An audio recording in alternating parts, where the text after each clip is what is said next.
Everything I had gone through, I realized that the human mind, if you can put it in a very quiet, calm place and get it to calm down and not be so spastic, that you could possibly make this work out for you. How bad are you really?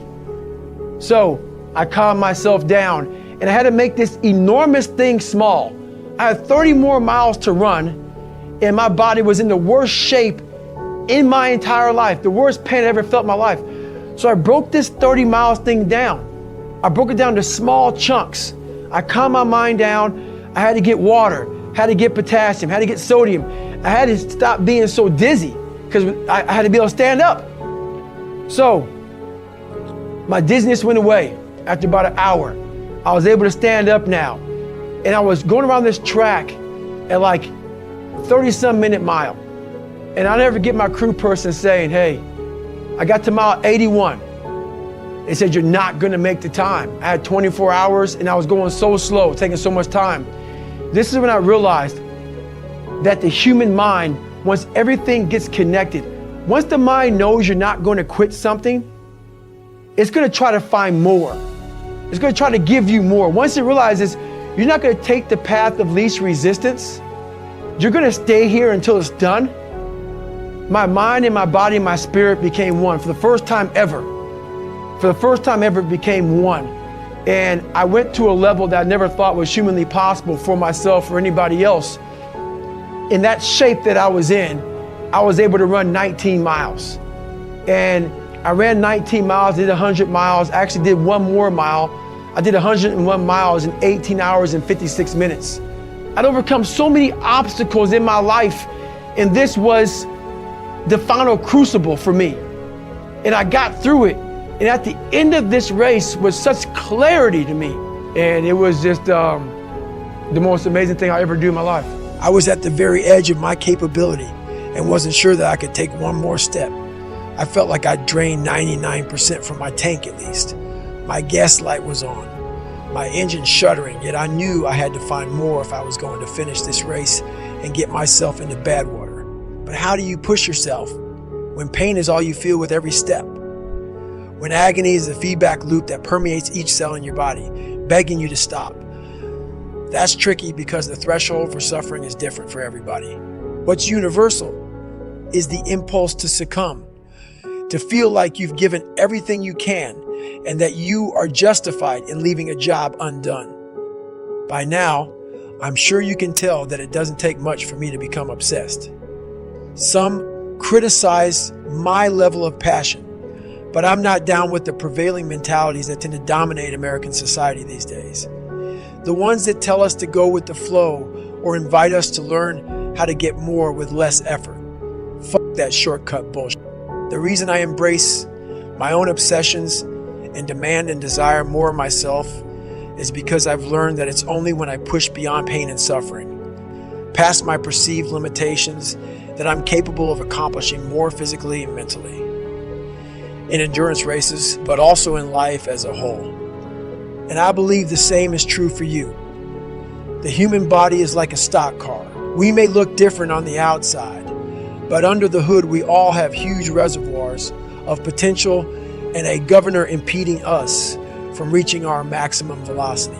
In a car, the governor limits the flow of fuel and air so it doesn't burn too hot, which places a ceiling on performance. It's a hardware issue. The governor can easily be removed, and if you disable yours, watch your car rocket beyond 130 miles per hour. It's a subtler process in the human animal. Our governor is buried deep in our minds, intertwined with our very identity. It knows what and who we love and hate. It's read our whole life story and forms the way we see ourselves and how we'd like to be seen.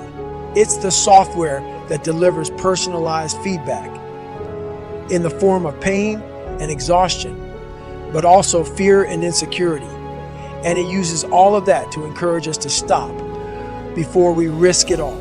But here's the thing, it doesn't have absolute control. Unlike the governor in an engine, ours can't stop us unless we buy into its bullshit and agree to quit. Sadly, most of us give up when we've only given around 40% of our maximum effort.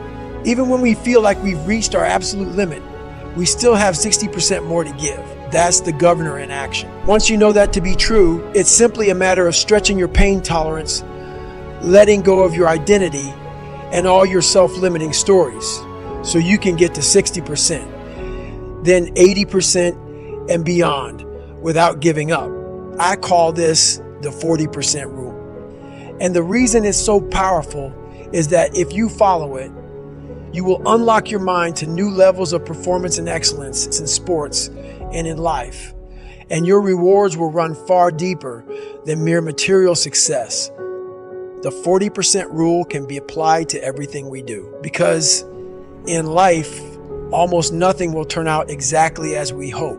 There are always challenges, and whether we are at work or school or feeling tested within our most intimate or important relationships, we will all be tempted to walk away from commitments, give up on our goals and dreams, and sell our own happiness short at some point, because we will feel empty, like we have no more to give when we haven't tapped even half of the treasure buried deep in our minds, hearts, and souls. I know how it feels to be approaching an energetic dead end. I've been there too many times to count. I understand the temptation to sell short, but I also know that impulse is driven by your mind's desire for comfort, and it's not telling you the truth. It's your identity trying to find sanctuary, not help you grow. It's looking for status quo, not reaching for greatness or seeking wholeness. But the software update that you need to shut your governor down is no supersonic download. It takes 20 years to gain 20 years of experience. And the only way to move beyond your 40% is to callous your mind day after day, which means you'll have to chase pain like it's your damn job. Imagine you're a boxer, and on your first day in the ring, you take one on your chin. It's gonna hurt like fucking hell, but at year 10 of being a boxer, you won't be stopped by one punch. You'll be able to absorb 12 rounds of getting beat the fuck down and come back the very next day and fight again. It's not that the punch has lost power. Your opponents will be even stronger. The change has happened within your brain. You've calloused your mind. Over a period of time, your tolerance for mental and physical suffering will have expanded, because your software will have learned that you can take a hell of a lot more than one punch. And if you stay with any task that is trying to beat you down, you will reap rewards. Not a fighter. Say you like to run, but have a broken pinky toe. I'll bet if you continue running on it, pretty soon you'll be able to run on broken legs. Sounds impossible, right? I know it's true, because I've run on broken legs, and that knowledge helped me endure all manner of agonies on the ultra circuit, which has revealed a clear spring of self-confidence that I drink from whenever my tank is dry. But nobody taps their reserve 60% right away or all at once. The first step is to remember that your initial blast of pain and fatigue is your governor talking. Once you do that, you are in control of the dialogue in your mind, and you can remind yourself that you are not as drained as you think, that you haven't given it your all, not even close. Buying into that will keep you in the fight, and that's worth an extra 5%. Of course, that's easier listened than done.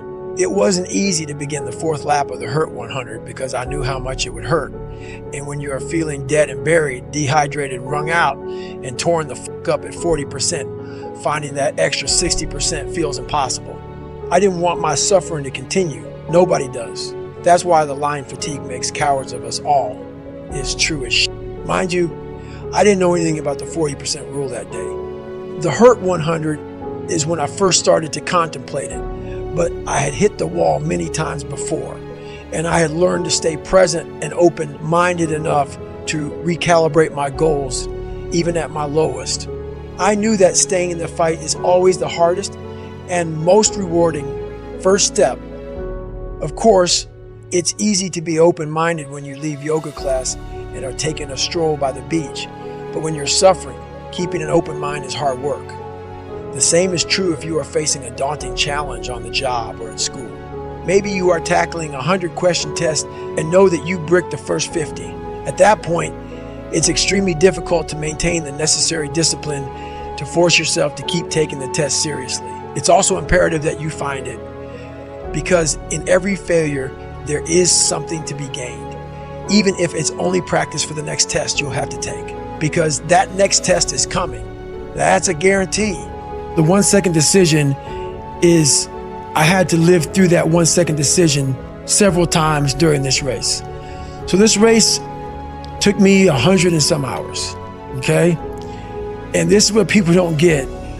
For you to finish that race, even though I DNF'd, I still finished in the time. So there's a lot of pride in that. So what I do in that 1 second, because we all think about quitting, it's hard. But what you have to do in that 1 second is hard to process information during pain, because that pain takes over and you can't think rationally. You're thinking about fight or flight, save yourself. That's not a rational thought. It's not a thought that's going to get you through hard times. Most people fail that 1 second. So what happens, what I do in that 1 second, and there's a bigger process to all this, but in that 1 second, I physically stayed in that water. Because if I get out of the water, I quit.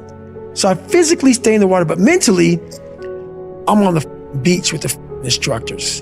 And the instructors, it's cold outside, so they got these parkas on. They got their cup of Joe, and they're warm because they've already been through it. So now it's your turn to go through it. So mentally, I get back with them. I'm still in the water physically, but mentally, I'm back with them. I'm chilling. I got my parka on, and now I'm thinking logically because I'm warm now. Mentally, I'm warm. I've taken that 1 second. Let's not quit yet, Goggins. Let's think about your options. Where are you going to end up if you quit this? Where are you going to go? What are you going to say to yourself? Because you know you're going to get warm. The second you get out of this water, you can take a shower and you're going to be warm. And in 5 days, you could be out. So I start thinking logically. I calm my brain down because your brain just wants to get out. Ring the bell, push your helmet down, get warm, and then you're really And these are the things you have to think about in the 1 second decision. So that's what that's all about. It's about gaining control of your mind, putting things back in the proper perspective, and then saying, I really do want to be here. And I'm going to have a bunch of these 1 seconds through this 130-hour journey. And I have to learn to control these, because if I fail one of these 1 seconds, I will not be a SEAL. I will not be a doctor. I will not be a lawyer. I will not be whatever the it is. So that's how important that 1 second decision is. It's all about your mind takes control of you. You have to say, you, I run this. And that's what that's all about. We must create a system that constantly reminds us who the we are when we are at our best, because life is not going to pick us up when we fall. There will be forks in the road, knives in your back, mountains to climb, and we are only capable of living up to the image we create for ourselves. Prepare yourself. We know life can be hard, and yet we feel sorry for ourselves when it isn't fair. From this point forward, accept the following as Goggins' laws of nature. You will be made fun of. You will feel insecure. You may not be the best all the time. You may be the only black, white, Asian, Latino, female, male, gay, lesbian. There will be times when you feel alone. Get over it. Our minds are fucking strong. They are our most powerful weapon, but we have stopped using them. We have access to so many more resources today than ever before, and yet we are so much less capable than those who came before us. If you want to be one of the few to defy those trends in our ever-softening society, you will have to be willing to go to war with yourself and create a whole new identity, which requires an open mind. It's funny, being open-minded is often tagged as new age or soft. F that. Being open-minded enough to find a way is old school. It's what knuckle draggers do. And that's exactly what I did. Failure is just a word. For me, failure was me having more information on how to succeed. That's all failure became to me. So I failed so much. Pull-up records, running events, had to quit this, buds, brain just all this crap I had to go back through. All that was, oh, I failed because of these reasons here. Go back to the drawing board, figure out the right equation, put it together, go back, fail again. Oh, but I got more information. So everything I was afraid of, I made sure to meet it right in the face and overcome it.